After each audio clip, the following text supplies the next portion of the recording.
Most wars change borders. Some wars topple governments. But every once in a while, a conflict begins to change something far bigger. The rules that hold the global economy together. And when that happens, the effects are rarely obvious at first. There is no dramatic announcement, no historic treaty signing. Often the shift begins quietly, hidden behind headlines about missiles, airstrikes, and military operations. Yet while the world focuses on the battlefield, something else starts moving beneath the surface, something financial. To understand what may be happening now, you have to look at a narrow stretch of water in the Middle East, the Strait of Hormuz. It sits between Iran and Oman, linking the Persian Gulf to the open ocean. On a map, it appears small, almost insignificant. But in the global energy system, it is one of the most important locations on Earth. Every day, enormous oil tankers pass through this narrow corridor carrying crude from the Gulf's largest producers. Saudi Arabia, Iraq, Kuwait, and the United Arab Emirates all rely on this route to reach global markets. Altogether, roughly 1/5 of the world's oil supply moves through this single passage. That means factories in Asia, transportation networks in Europe, and power systems across the world depend on a shipping lane only a few dozen miles wide. If the Strait of Hormuz becomes unstable, the entire global energy market feels the shock almost immediately. Oil prices surge, insurance costs for shipping explode, tankers hesitate before entering the region. For decades, keeping this route open has been considered a strategic priority for major powers, particularly the United States. But in recent weeks, the conversation around this waterway has begun to shift, not because of a new missile system, not because of a naval battle, but because of a different kind of condition. The possibility that oil passing through this critical corridor might be traded using a different currency, instead of the currency that has dominated global oil markets for generations. If that shift were to happen, even partially, it would not simply affect one region or one conflict. It could begin to reshape the financial structure that has governed global energy trade for decades. And to understand why that possibility matters so much, you first need to understand the system that has quietly controlled the oil market since the 1970s, a system built around one currency, and one agreement that changed the global economy. To understand why the currency used to buy oil matters so much, you have to go back more than 50 years.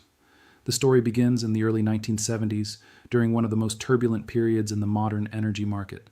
The global economy had just experienced a major oil crisis. Prices surged, supply chains were disrupted, and governments around the world suddenly realized how dependent they were on energy coming from the Middle East. At the center of this system was Saudi Arabia, the largest oil exporter in the world at the time. During this period, the United States and Saudi Arabia reached a strategic understanding that would quietly reshape global finance. The arrangement was simple, but its consequences were enormous.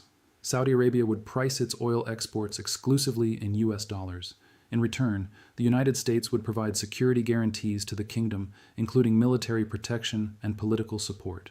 At first, the agreement appeared to be just another geopolitical partnership, but it quickly triggered a chain reaction across the global energy market. Other major oil producers began following the same model. Soon, the majority of the world's oil was being traded in US dollars, and that is how the modern energy market began operating. Whenever a country wanted to purchase oil on international markets, it usually had to go through the same process. First, it would take its local currency. Then it would convert that currency into US dollars. Only after that conversion could the country complete the oil purchase. This practice gradually created a powerful pattern in the global financial system. Because every country needed energy, and energy required dollars, governments around the world began holding large reserves of the US currency. Over time, the dollar became more than just a national currency. It became the central currency of global trade. This system created several important advantages for the United States. The constant demand for dollars helped keep the currency stable. It allowed the US government to borrow money at relatively low interest rates. It also gave Washington enormous financial leverage through tools like economic sanctions. In other words, the dollar's role in the oil market helped reinforce America's global economic influence. For decades, this arrangement operated quietly in the background of international politics. Most people never thought about it. But the system had one crucial assumption built into it. It depended on the idea that oil, the most important commodity in the modern economy, would continue to be traded primarily in US dollars. And that assumption is now beginning to face a serious challenge. For years, China has been working toward a goal that once seemed distant, expanding the international role of its currency, the yuan. Unlike the US dollar, which dominates global finance, the yuan has historically played a much smaller role in international trade. Most countries still rely on the dollar for major commodities, financial transactions, and reserve holdings. But Beijing has been slowly trying to change that. Instead of challenging the dollar directly, China has focused on building the infrastructure needed for an alternative financial system. One of the most important steps was the creation of CIPS, the Cross-Border Interbank Payment System. CIPS allows international transactions to be processed in yuan without relying entirely on Western financial networks. In simple terms, it provides an alternative pathway for global payments that does not depend on traditional systems dominated by the United States. At the same time, China has encouraged trading partners to settle more deals in yuan. Energy has been a key part of that strategy. Oil is one of the most heavily traded commodities in the world. Any currency that becomes widely used in energy markets instantly gains global importance. And this is where Iran enters the picture. Iran sits next to one of the most strategically important waterways in the global energy system, the Strait of Hormuz. Every day, massive quantities of oil pass through this narrow corridor on their way to markets in Asia, Europe, and beyond. Control over this route creates a powerful form of leverage. If conditions for using the strait change, the effects ripple through global markets. In recent years, China has already been purchasing significant amounts of Iranian oil, often through financial arrangements that involve yuan rather than dollars. These transactions have helped establish a precedent, a proof that energy trade can occur outside the traditional dollar-based system. If a similar approach were applied more broadly, the implications could be far larger. Imagine a situation where countries that rely on Gulf oil are given a new option. Instead of converting their currencies into dollars first, they could settle transactions directly in yuan. For energy importing countries, that option could simplify trade and potentially reduce financial constraints. For China, it would mean something even bigger. The wider use of yuan in global oil trade could accelerate the currency's rise in international finance. And if enough countries begin accepting that option, the balance of financial influence that has shaped the global economy for decades could slowly begin to shift.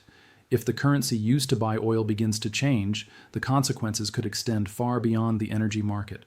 Oil is not just another commodity. It is the fuel that powers transportation, industry, and much of the global economy. Because nearly every country depends on energy imports, the currency used in oil trade carries enormous financial weight. For decades, that role has belonged primarily to the US dollar.